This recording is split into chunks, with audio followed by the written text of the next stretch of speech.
All right. So we've got an article that we need to read, and it's interesting because this article is gone. I have to read it through an archive because I don't know how well it's going to show with the framing on this. In light of Jeremy Clarkson's tweet, he's asked us to take last week's column down. We'll address that in a bit.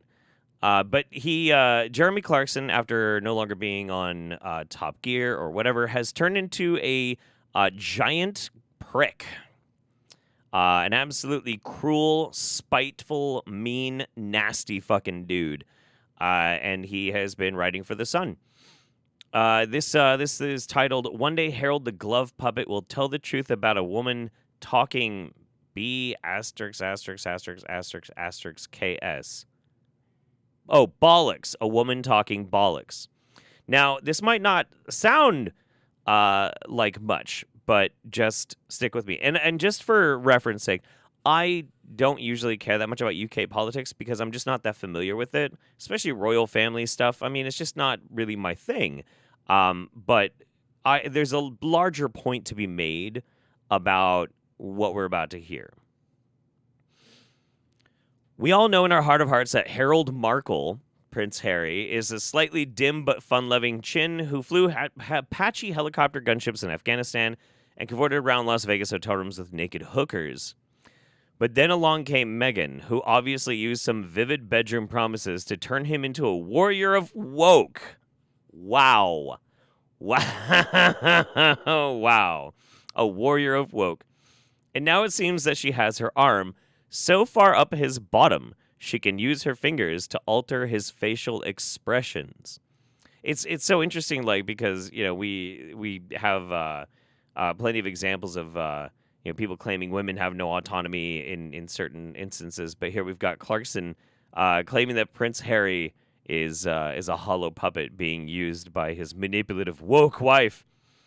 I actually feel rather sorry for him because today he's just a glove puppet with no more control over what he says or does than Basil Brush. Meghan, though, is a different story. I hate her. Not like I hate Nicola Sturgeon or Rose West. Don't know who any of those people are. I hate her on a cellular level. On a cellular level. Jesus. At night, I'm unable to sleep as I lie there, grinding my teeth and dreaming of the day when she is made to parade naked through the streets of every town in Britain, while the crowds chant shame and throw lumps of excrement at her. What in the fuck is this? What even is this article? It's so bizarre. You got Jeremy Clarkson fantasizing about the wife of Prince Harry, Princess Meghan. I think that does technically make her a princess. Being so thoroughly hated by the British that she's forced to undergo the Game of Thrones treatment. Like, this is a weird fantasy. This is like some fetish shit that's happening. It's really strange. Everyone who's my age thinks the same way. Well, it's a good thing that you won't be around for too much longer, isn't it? But what makes me despair, Jesus, is that younger people, especially girls, think she's pretty cool. Young girls think lots of stuff is pretty cool. Just because you're an out-of-touch boomer doesn't change that. They think she was a prisoner of Buckingham Palace, forced to talk about nothing but embroidery and kittens. From what I understand, I mean, obviously that's not the truth at all, but she was pretty badly mistreated by a lot of people at the palace, yeah. Not like I would doubt that either, because why wouldn't she? Why wouldn't, like Buckingham Palace be not necessarily very nice to somebody who they would perceive as kind of an outsider? That makes me even angrier. Can't they see everything that's happening is so very obviously pre-planned? Leave the UK, blame the royals, do an interview with Oprah. That's actually not a bad Clarkson impression. Oh, okay. Get Basil Brush to write a book, do a Netflix series, which should have been called A Woman Talking Bollocks. It's not very clever either, is it?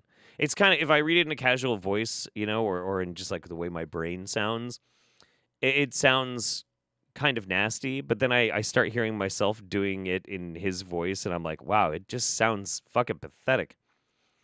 I can see it clearly. The studied pauses, the mock incredulity, and the B-movie soap actress quivery voiced more in sorrow than anger stories that are so obviously claptrap.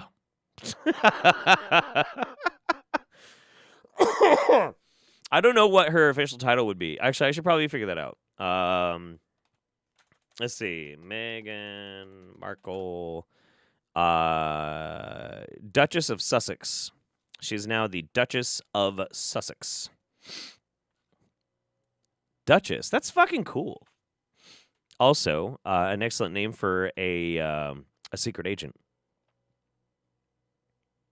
You heard me. Do you really think she would have entertained a move to New Zealand? That's 13 hours away from everything. Slaves and eunuchs. The spotlight of fame she craves so desperately would have been a 40-watt bulb and no one would have seen it. What the fuck? Nah, she was always going to end up in California. It's weird when Sussex. Oh, okay, I get it. Yeah, because it's sus. Okay, yes, very clever. All right. It's always weird to me when people who are celebrities whine about other people who end up being celebrities. It's very strange. And I can tell you with absolute certainty what's coming next. Harold's spare book will be released. Then she'll do one called I Think I May Be God. And then she'll have exhausted the whole royal thing, so we'll be off.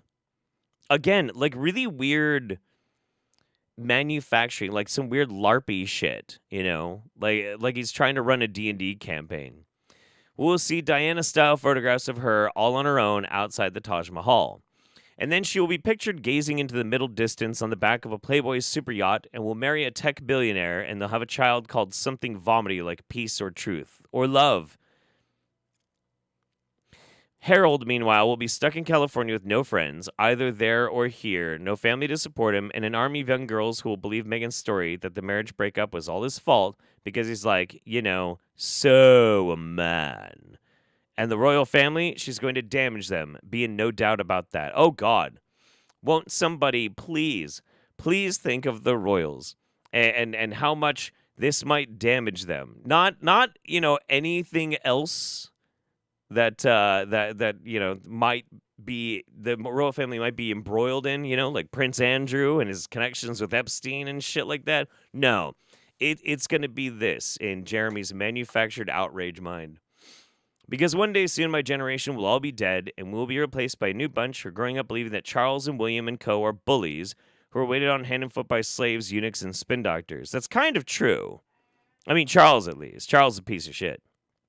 Unless, of course, when Meghan takes her hand out of the ginger glove puppet, he remembers who he is and gives us the truth, not hers. That's right. Free yourself, Harry. Free yourself from the gynocracy and tell us the truth.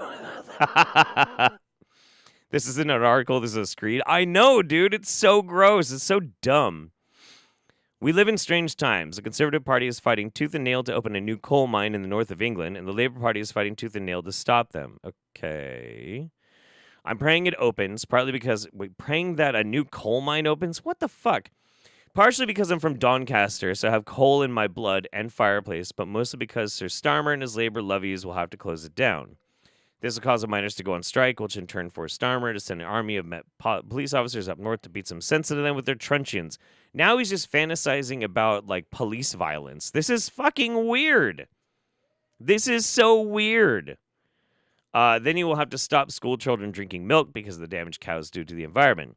Then he may have to go to war with Argentina for stealing the World Cup, which they will, sadly. Well, he kind of called that one. For 25 years, schools have hosted a play in which an actor, dressed as Hitler, stands in front of a swastika and shows how easy it is to manipulate the minds of a crowd by craftily getting pupils to make Nazi salutes. It's critically acclaimed and clever and exactly what kids need to learn. But not anymore. Of course, now it's disgraceful and it makes people feel sick. I don't know what any of that's about. And one school which put it on has been forced to say they will ensure it never happens again. So you won't screen Schindler's List either. You'll do nothing to educate kids about Nazism. Instead, you'll show them Bambi until someone complains it's offensive to vegans. What? Why would that be offensive to vegans? That doesn't even make any sense. That does not make any sense at all. Bambi is not a pro-meat eater movie. Like, Does anybody like watch Bambi's mom get shot and they're like, ooh, yeah, I bet she's delicious? What in the fuck is Jeremy even talking about? Kids go to school to learn, and they can't do that unless you tell them things, some of which very well be extremely.